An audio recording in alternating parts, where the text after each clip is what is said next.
Assalamualaikum warahmatullahi wabarakatuh. Kami dari kelompok 3 akan membahas materi bab 14 yaitu mengenai sistem, prosedur, dan teknologi informasi. Anggota kelompoknya terdiri dari Amanda Nasti, Alsya Luciana, dan Alia Sefatrina. Materi pertama yaitu sistem akan dibahas oleh Alia Seva.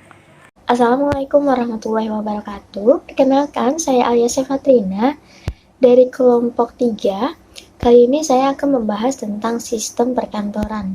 Nah, di dalam organisasi atau perkantoran tentunya terdapat suatu sistem yang mendasari organisasi atau perkantoran tersebut. Sistem perkantoran adalah segenap rangkaian prosedur yang telah menjadi pola kebulatan tata kerja, tata tertib dalam penyelesaian suatu bidang kerja atau fungsi pokok dalam suatu organisasi. Secara umum, sistem dapat diartikan sebagai sekumpulan unsur atau elemen yang saling berkaitan dan saling mempengaruhi dalam melakukan kegiatan bersama untuk mencapai suatu tujuan. Secara etimologis juga, istilah sistem berasal dari bahasa Latin, yaitu sistema, dan bahasa Yunani, yaitu systema, yang sering dipakai untuk memudahkan dalam menggambarkan interaksi di dalam suatu entitas. Istilah sistem ini sering digunakan dalam berbagai bidang. Nah, sehingga maknanya akan berbeda-beda sesuai dengan bidang yang dibahas. Namun secara umum, kata sistem mengacu pada sekumpulan benda yang saling memiliki keterkaitan satu sama lainnya. Sedangkan terdapat beberapa pengertian sistem menurut para ahli. Nah, diantaranya ada yang pertama menurut Ludwig von Bartholomä, yaitu sistem merupakan seperangkat unsur yang saling terikat dalam suatu relasi di antara unsur-unsur tersebut dengan lingkungan. Sedangkan sistem menurut George Robert Terry, yaitu sistem merupakan jaringan dari beberapa prosedur yang digabung dan dibuat untuk melakukan aktivitas utama. Nah, suatu proses kerja dalam suatu organisasi perusahaan atau kantor memerlukan berbagai unsur agar terselenggara dengan baik. Nah, secara umum unsur-unsur sistem itu ada yang pertama adalah input. Dalam proses kerja, input adalah sumber daya, baik sumber daya manusia maupun sumber daya non-manusia, seperti peralatan, perbekalan, dan perlengkapan yang digunakan untuk berjalannya kegiatan organisasi atau perusahaan. Kemudian unsur yang kedua adalah processing. Processing ini adalah kegiatan untuk mencapai tujuan dalam perusahaan yang mana merubah input menjadi output. Lalu output itu apa? Nah, yang ketiga ini output. Output itu hasil kerja yang mungkin berupa informasi atau dokumen. Unsur yang keempat itu ada feedback. Feedback itu adalah tanggapan sebagai bentuk evaluasi dari berbagai pihak atau pihak yang ikut terlibat langsung terhadap kegiatan kantoran. Kemudian unsur yang terakhir adalah controlling, yaitu tindakan konstruktif yang sangat berpengaruh terhadap perbaikan sebagai tindak lanjut tanggapan yang disampaikan kepada pimpinan atau manajer kantor. Nah, selanjutnya ada jenis-jenis sistem.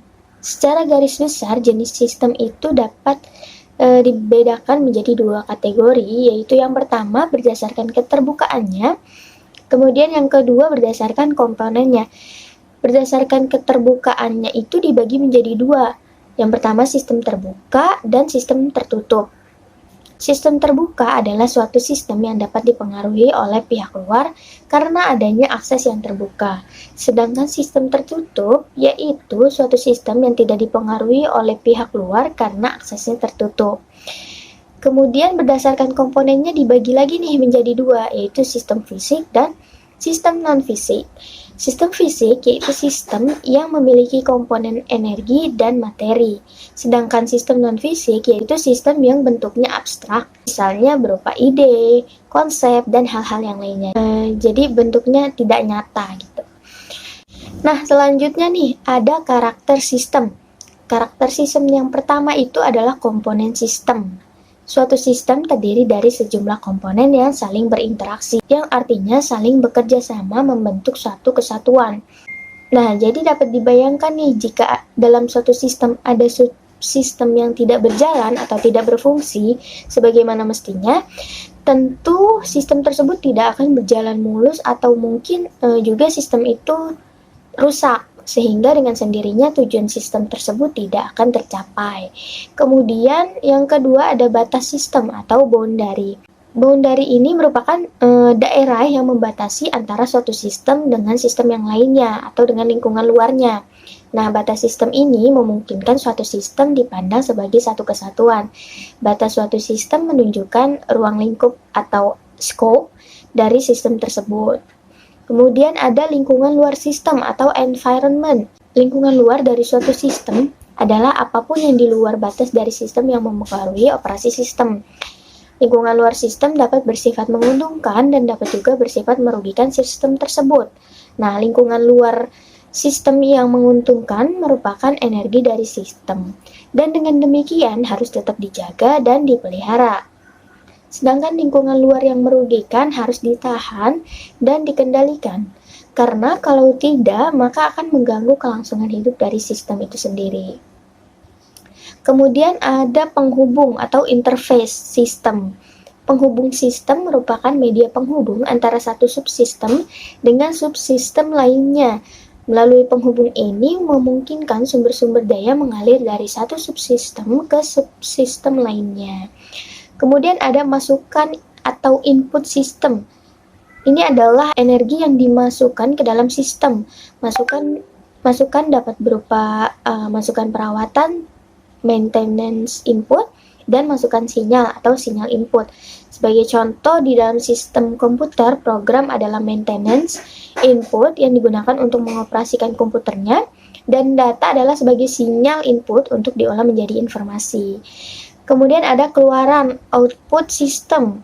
Keluaran sistem adalah hasil dari energi yang diolah dan diklasifikasikan menjadi keluaran yang berguna dan sisa pembuangan. Misalnya, untuk sistem komputer, misalnya panas yang dihasilkan adalah keluaran yang tidak berguna dan merupakan hasil sisa pembuangan, sedangkan informasi adalah keluaran yang dibutuhkan. Selanjutnya ada pengolahan sistem atau proses. Nah, suatu sistem dapat mempunyai suatu bagian pengolahan yang akan merubah masukan menjadi keluaran. Suatu sistem produksi akan mengolah masukan berupa bahan baku dan bahan-bahan yang lain menjadi keluaran berupa barang jadi. Dan yang terakhir nih ada sasaran, objektif atau tujuan, atau kita sebutnya goals. Suatu sistem pasti mempunyai tujuan atau sasaran, kan? Kalau suatu sistem tidak mempunyai sasaran, maka operasi sistem tidak ada gunanya. Perbedaan suatu sasaran, objektif, dan suatu tujuan atau kita sebut goals adalah goals ini biasanya dihubungkan dengan ruang lingkup yang lebih luas, sedangkan sasaran dalam ruang lingkup yang lebih sempit. Nah, selanjutnya ada fungsi dan peranan sistem dalam perkantoran.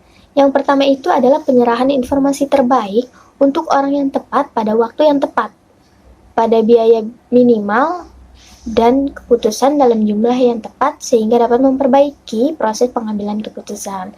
Lalu yang kedua ada menghilangkan pekerjaan yang tidak perlu atau duplikasi pekerjaan. Yang ketiga memastikan keamanan, kurangi pekerjaan yang melelahkan.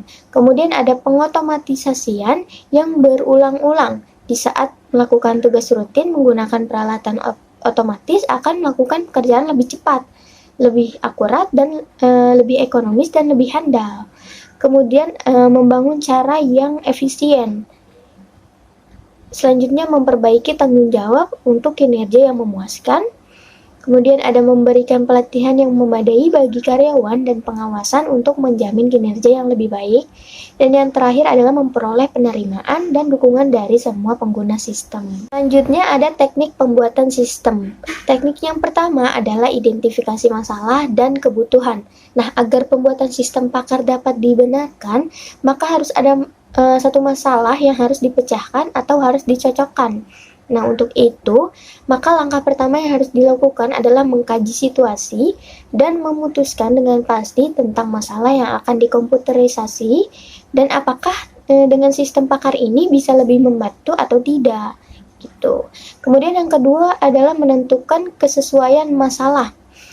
Jika masalahnya sudah diidentifikasi dengan jelas, kemudian dilakukan pengkajian lebih mendalam untuk mengetahui apakah tepat menggunakan sistem pakar atau tidak. Nah, hal penting yang harus diingat lagi adalah hanya masalah tertentu yang bisa dipecahkan secara baik dengan menggunakan sistem pakar. Misalnya diagnosis kerusakan TV, diagnosis penyakit batuk, diagnosis penyakit mata, dan lain-lain. Kemudian teknik yang ketiga adalah mempertimbangkan pengembalian investasi. Apabila sudah bisa mendapatkan masalah yang dianggap cocok untuk diterapkan dalam sistem pakar, perlu adanya pengkajian terlebih dahulu nih tentang alternatif-alternatif yang lebih mudah, cepat, dan sesuai dengan masalah yang ingin diselesaikan. Setelah itu menghitung pengembalian investasi. Nah, langkah selanjutnya ini adalah menentukan apakah sistem pakar ini lebih menguntungkan atau tidak. Hal ini akan membantu dalam investasi pembuatan sistem pakar dan menentukan apakah biaya yang dikeluarkan itu akan sesuai dengan hasil yang dicapai. Kemudian menyeleksi alat pembuatan. Alat pengembangan sistem pakar adalah paket software dan hardware yang memungkinkan pakar Prolog atau Visual Prolog, Lisp, dan Corvid. Hal ini karena software-software tersebut mempunyai kekuatan untuk mengambil kesimpulan atau jawaban dari data-data yang ada. Kemudian melaksanakan rekayasa pengetahuan. Pengembangan sistem pakar dimulai dengan merekayasa pengetahuan, yaitu bagaimana caranya memperoleh pengetahuan. Nah, seperti kita tahu, pengetahuan itu dapat diperoleh dengan berbagai cara, kan? Yaitu bisa melalui buku-buku, artikel-artikel ilmiah, atau acuan lainnya yang bisa diperoleh dengan mudah dan cepat. Kemudian, merancang sistem. Dengan menggunakan pengetahuan yang sudah didapat beserta alatnya, yaitu software dan hardware, maka sekarang dapat dilakukan tahap merancang sistem pakar. Pertama yaitu memilih alat representasi pengetahuan, misalnya matriks. Kemudian pengembangan matriks tersebut dengan membuat diagram pohon klasifikasi yang nantinya akan membantu dalam mengorganisasi dan memahami pengetahuan itu. Dan yang terakhir adalah dengan menggunakan bantuan yang sudah dijelaskan tadi, mulailah mengkonversi pengetahuan dalam bentuk kaidah produksi. Nah, sebaiknya mengikuti prosedur tertentu dengan yang disarankan oleh software yang dipilih. Hal ini dimaksudkan untuk menguji konsep sebelum melanjutkan pembuatan seluruh program. Sebagai langkah terakhir adalah dengan membuat antarmuka pemakai atau user interface. Lalu selanjutnya adalah tahapan dalam pengembangan sistem. Nah, tahapan pengembangan sistem menurut Kuibel 2021 antara lain yang pertama, batasi secara jelas proses yang perlu dipelajari. Nah, langkah ini akan memberikan gambaran yang jelas dan hasil yang diharapkan, serta analisis yang diperlukan untuk mempertajam analisis yang dilakukan. Kemudian beri rencana tentang isi dan proses yang berjalan. Sebelum sistem modifikasi, proses yang ada harus digambarkan nih atau dibuat perencanaannya. Rencanakan setiap proses yang berjalan dari masing-masing langkah. Lengkapi dengan langkah-langkah yang dapat meyakinkan, yaitu dengan memberikan pertanyaan-pertanyaan seperti siapa, apa, kapan, di mana, mengapa, dan bagaimana. Kemudian analisis proses yang sedang berjalan. Langkah berikutnya adalah analisis proses nih. Adanya pertanyaan dapat membantu mengidentifikasi proses dengan sederhana. Aktivitas kantor apa saja sih yang perlu dieliminasi atau dapat dikombinasi dengan yang lain? Ketika proses pekerjaan dilakukan, penyederhanaan menjadi fokus utama. Dan terkadang ketika satu langkah dieliminasi, maka langkah lain juga ikut tereliminasi. Kemudian ada rencanakan proses yang dikembangkan. Pada saat proses yang berjalan telah dianalisis, maka proses yang dikembangkan telah direncanakan dengan jelas. Pada beberapa kasus dapat dicoba dengan menggunakan uji coba, segera melakukan pembenahan sebelum sistem seluruhnya diimplementasikan. Kemudian yang terakhir adalah buat proses baru. Setelah keputusan dibuat untuk diimplementasikan pada proses yang baru, maka pembuatan proses baru dapat dimulai. Beberapa karyawan perlu diyakinkan bahwa proses yang baru sebenarnya merupakan pengembangan dari proses yang lama. Kemudian yang terakhir nih, apa sih pentingnya sistem perkantoran? Nah, pentingnya sistem perkantoran yang pertama adalah akan mengakibatkan pekerjaan kantor menjadi lebih lancar. Yang kedua, memberikan wawasan yang lebih baik mengenai apa yang harus dilakukan dan bagaimana pekerjaan tersebut dilakukan. Kemudian yang ketiga, akan mengakibatkan penghematan dalam biaya tetap dan biaya tambahan. Yang keempat, menimbulkan koordinasi yang lebih baik di antara bagian-bagian yang berlainan. Yang kelima, membantu dalam latihan pegawai baru. Dan yang terakhir adalah dihubungkan dengan formulir perkantoran, alat pekerjaan, tata usaha yang penting. Selanjutnya kita akan membahas mengenai prosedur. Pengertian prosedur menurut Jerry Fitzgerald, Art-Redwaren, suatu prosedur itu adalah urutan-urutan yang tepat dari tahapan-tahapan instruksi yang menerangkan apa saja yang harus dikerjakan, siapa yang mengerjakan, kapan dikerjakan, dan bagaimana mengerjakannya. Dan menurut George R. Terry, prosedur itu dapat diartikan sebagai rangkaian tahapan pekerjaan kertas terpilih yang bisa dikerjakan lebih dari satu orang, yang merupakan cara-cara yang ditentukan dan dalam mengadakan keseluruhan fase utama dari aktivitas kantor. Nah, berdasarkan pendapat dari beberapa ahli, yang dimaksud dengan prosedur itu adalah proses maupun urutan kegiatan yang harus dilakukan untuk mencapai tujuan yang diinginkan atau yang telah ditentukan sebelumnya. Dalam perkantoran, prosedur memiliki fungsi dan peranannya masing-masing. Ada 4 fungsi prosedur dalam perkantoran. Yang pertama itu planning atau controlling. Nah, fungsinya ini untuk mempermudah dalam mencapai tujuan, merencanakan secara seksama mengenai besarnya beban kerja yang optimal bagi masing-masing pegawai, menghindari adanya pemborosan biaya, dan mempermudah pengawasan yang berkaitan dengan hal-hal yang seharusnya sudah dilakukan, serta menilai apakah pegawainya ini sudah melakukan sesuai dengan prosedur yang sudah ada. Yang kedua, organizing. Fungsinya untuk mendapatkan instruksi kerja dari atasan yang dapat dimengerti oleh pegawai, dihubungkan dengan alat-alat yang mendukung pekerjaan kantor, serta dokumen yang diperlukan. Ini membuat arus pekerjaan kantor lebih baik dan lebih lancar serta menciptakan konsisten kerja. Yang ketiga, staffing atau leading. Fungsinya untuk membantu atasan dalam memberikan training atau dasar-dasar instruksi kerja untuk pegawai yang lama ataupun yang baru. Atasan juga perlu mengadakan konseling untuk pegawainya yang bekerja tidak sesuai dengan prosedur, serta ini mempermudah atasan dalam menilai kinerja pegawainya. Yang keempat, coordination. Ini memiliki peranan untuk menciptakan koordinasi yang baik dan harmonis bagi setiap departemen dan antar departemen. Selain itu juga menetapkan dan membedakan antara prosedur-prosedur yang rutin dan prosedur-prosedur yang independen. Selanjutnya, jenis-jenis prosedur. Menurut Rasto, prosedur itu memiliki 2 jenis, yaitu prosedur primer dan prosedur sekunder. Prosedur primer dimaksudkan untuk memperlancar penyelesaian pekerjaan sehari-hari. Contohnya seperti prosedur pesanan, penagihan, dan prosedur pembelian. Sedangkan prosedur sekunder itu untuk memfasilitasi pekerjaan yang dilakukan oleh prosedur primer. Contohnya seperti prosedur surat menyurat, layanan telepon, dan layanan arsip. Selanjutnya, prosedur perkantoran secara tertulis. Prosedur perkantoran ini ditulis dalam buku yang sering disebut dengan buku pedoman kantor atau juga disebut dengan standar operasional prosedur SOP. Buku pedoman ini memuat instruksi-instruksi tertulis mengenai apa yang harus dilakukan, bagaimana, dan di mana, memberikan informasi tentang sistem-sistem yang membantu organisasi. Nah, tujuan pedoman ini tidak lain untuk memudahkan dan meningkatkan pelayanan terhadap para pelanggan dan meningkatkan kinerja karyawan, karena mereka dapat melakukan pekerjaannya dengan secara terarah dan fokus.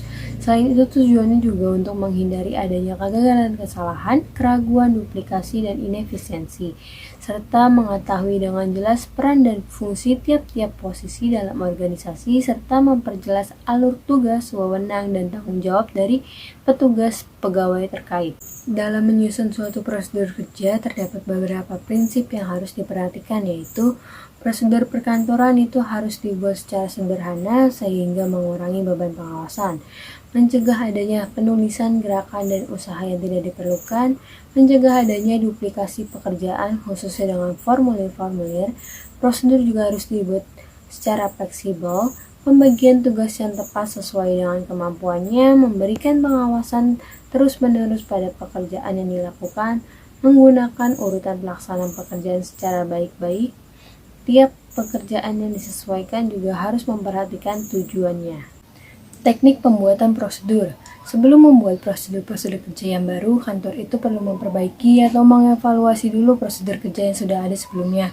Dalam hal ini, kantor perlu mengetahui informasi yang penting, yaitu satu, tujuan. Sebelum membuat prosedur yang baru, kita perlu mengetahui dulu apa sih tujuan utama dari penulisan prosedur tersebut. Nah, yang kedua, dokumen. Dokumen ini berisi nama, sumber, tembusannya kemana, penanggung jawab, dan waktu untuk memperoleh data dalam melengkapi dokumen. Ketiga, alat, seperti siapa penanggung jawabnya terhadap penanggung alat atau fasilitas tersebut, dan di mana tempat untuk memperoleh data dan melengkapi dokumen.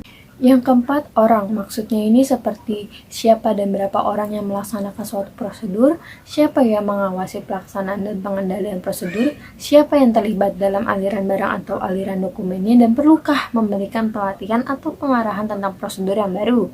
Yang kelima, tata ruang kantor yang diperlukan. Itu bagaimana sih tentang tata ruang kantornya, apakah sudah mendukung pelaksanaan prosedurnya, dan perlukah melakukan pembenahan terhadap tata ruang kantor. 6. Metode penulisan prosedur yang akan digunakan itu seperti metode apa yang mempermudah pemahaman para pelaksana dan metode apa yang memudahkan pengawasan dan pengendalian prosedur. 7. Langkah-langkah alternatif ini diperlukan berbagai hal yang mungkin timbul dengan adanya perbedaan kondisi. Alasan-alasan yang perlu dikemukakan dalam langkah-langkah alternatif dan tindakan antisipasi apa yang harus dikerjakan pada waktu terjadinya pengecualian. Selanjutnya, metode penulisan prosedur perkantoran itu ada dua, yaitu deskriptif dan chart. Nah, deskriptif ini merupakan metode penyusunan prosedur kerja yang diuraikan secara tertulis.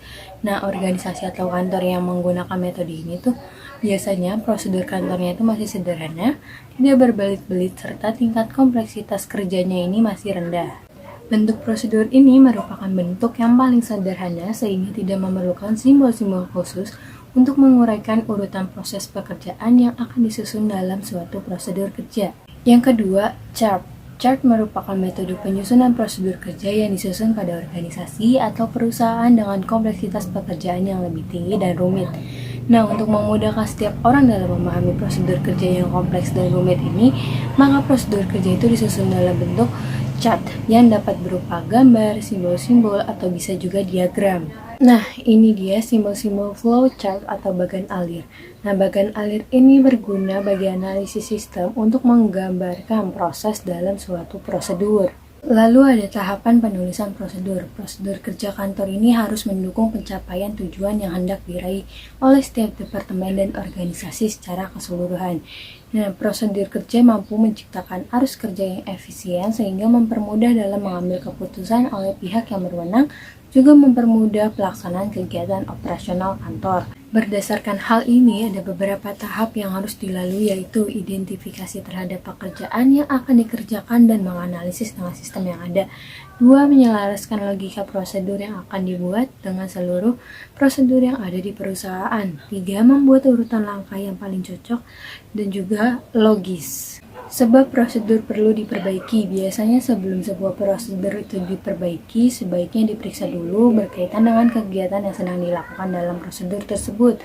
Baru langkah selanjutnya itu memberikan tanda pada prosedur-prosedur yang salah sebelum memutuskan apa yang dapat dilakukan untuk memperbaiki prosedur tersebut. Sebab prosedur perlu diperbaiki apabila terjadi hal-hal berikut. Yang pertama, secara personal, kelompok dan departemen dalam suatu organisasi ini mengalami kebingungan dalam menjalankan langkah-langkah kerja. Yang kedua, prosedur yang berlaku ternyata saat ini tidak menggambarkan prosedur kerja yang asli. Yang ketiga, prosedur kerja yang ada tidak efisien karena terlalu berbelit-belit sehingga terjadi backtracking, menyusahkan pegawai, konsumen, dan stakeholders lainnya. Yang keempat, organisasi semakin tumbuh dan berkembang sehingga prosedur yang ada tidak menunjang efektivitas organisasi saat ini. Selanjutnya, keuntungan sistem dan prosedur. 1. Sistem dan prosedur menarik sudut pandang keseluruhan yang realistis. Sistem dan prosedur yang modern mempertimbangkan suatu perusahaan sebagai suatu keseluruhan dan menjauhkan dari batasan-batasan departemen dan memodeli lebih dari gagasan yang tertinggal zaman. Masing-masing dari departemen ini mengambil bagian dalam pencapaian tujuan tersebut. Kedua, mengurangi pekerjaan yang berulang dan mengurangi keputusan yang tidak diperlukan. Dengan menyederhanakan pencapaian dan pengambilan keputusan, maka seorang karyawan akan dipandu untuk menunda pekerjaan yang tidak penting. 3. Keseragaman aktivitas kerja tercapai. Keempat, tingkat kesalahan berkurang, karena panduan akan menjelaskan apa saja yang harus dilakukan. Teknologi informasi. Pada dasarnya, teknologi informasi yang mudah dipahami adalah perolehan, pemrosesan gambar maupun suara dengan suatu alat elektronik berdasarkan kombinasi antara perhitungan komputing dan komunikasi jarak jauh atau telecommunication. Berikut pengertian teknologi informasi menurut beberapa ahli teknologi informasi. Teknologi informasi adalah studi atau peralatan elektronika, terutama komputer, untuk menyimpan, menganalisa, dan mendistribusikan informasi apa saja, termasuk kata-kata, bilangan, dan gambar, menurut Kamus Oxford 1995. Kemudian ada teknologi informasi adalah seperangkat alat yang membantu Anda bekerja dengan informasi dan melaksanakan tugas-tugas yang berhubungan dengan pemrosesan informasi menurut Hack-Enkin 1996. Kemudian ada teknologi informasi adalah hasil rekayasa manusia terhadap proses penyampaian informasi dari pengirim ke penerima sehingga pengiriman informasi akan lebih cepat, lebih luas sebenarnya dan lebih lama penyimpanannya menurut Ishak 2008. Aplikasi teknologi informasi pada perkantoran. Dengan adanya kemajuan teknologi, ternyata teknologi informasi mempunyai pengaruh yang besar terhadap pekerjaan kantor. Pekerjaan kantor menjadi lebih mudah, akurat, dan cepat. Di bawah ini dapat dilihat bagaimana aplikasi teknologi informasi dapat membackup beberapa pekerjaan kantor. Yang pertama, pekerjaan penanganan surat dan pembuatan laporan dengan diciptakannya mikrokomputer yang sekaligus dapat berfungsi sebagai word processor. Maka dengan menggunakan komputer semacam ini, penyelesaian surat-surat dan laporan sangat dipermudah, cepat, dan cermat. Dengan hadirnya teknologi informasi, maka telekomunikasi makin dipermudah dan dipercepat. Informasi tidak saja dapat dikirimkan dalam bentuk kata-kata atau sandi-sandi seperti halnya kita lakukan melalui telepon dan telegram, tetapi dapat dikirim dalam bentuk tulisan, angka, maupun gambar. Berkat kemajuan teknologi informasi tersebut, sekarang jenis komunikasi yang termasuk ke dalam telekomunikasi makin bertambah jumlahnya. Kemudian yang kedua, selain telepon dan telegram yang dapat kita disebut di sini yaitu teleprinter, telex, teleprinter, exchange, faksimil, telefoto atau telecopier, perkembangan paling mutakhir dari telekomunikasi yaitu telekonferensi, yakni melaksanakan konferensi dengan sistem jarak jauh. Kemudian yang ketiga, pengiriman surat. Setelah berkembangnya teknologi informasi yang diterapkan pada telekomunikasi, pengiriman surat, terutama pengiriman surat jarak jauh, dilakukan dengan pesawat elektronik. Karena itu dikenal nama pos elektronik atau electronic mail. Karakteristik utama dari electronic mail adalah transmisi informasi dari suatu tempat ke tempat lain atau dari seseorang kepada orang lain dengan menggunakan metode elektronik, penangkapan, pentransmisian, dan penyampaian informasi. Karena informasi disampaikan secara visual, maka teks aslinya tidak perlu dikirimkan. Otomatisasi kantor atau office automation diantaranya ada pengolahan kata, surat elektronik, voicemail, kalender elektronik, desktop publishing, konferensi audio, konferensi video, konferensi komputer, transmisi fax mail, dan video teks.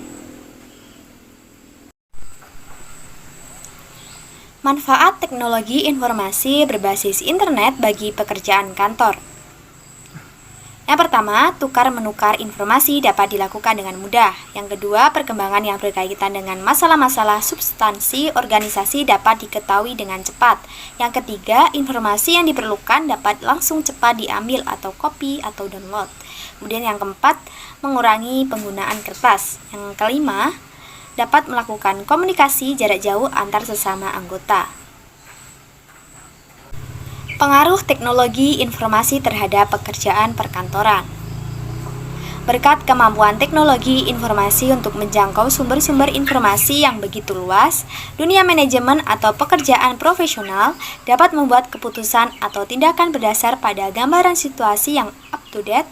Dalam memperkirakan pengaruh teknologi informasi terhadap pekerjaan perkantoran, ada beberapa perspektif atau harapan yang perlu dipertimbangkan, yakni implikasi umum, yaitu mencakup aspek sosial, ekonomi, dan sebagainya.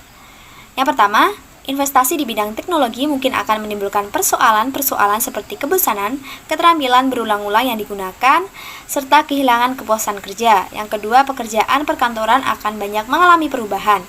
Yang ketiga, pekerjaan-pekerjaan yang bersifat rutin cenderung diambil alih oleh mesin. Yang keempat, proses dan pengiriman informasi akan semakin cepat. Dan yang kelima, pekerjaan rutin kantor akan lebih efektif. Yang keenam, keluasan pelayanan perkantoran dimungkinkan karena ditunjang oleh berbagai variasi peralatan yang tersedia.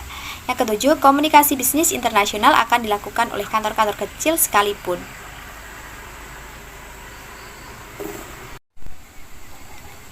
Implikasi terhadap karyawan kantor.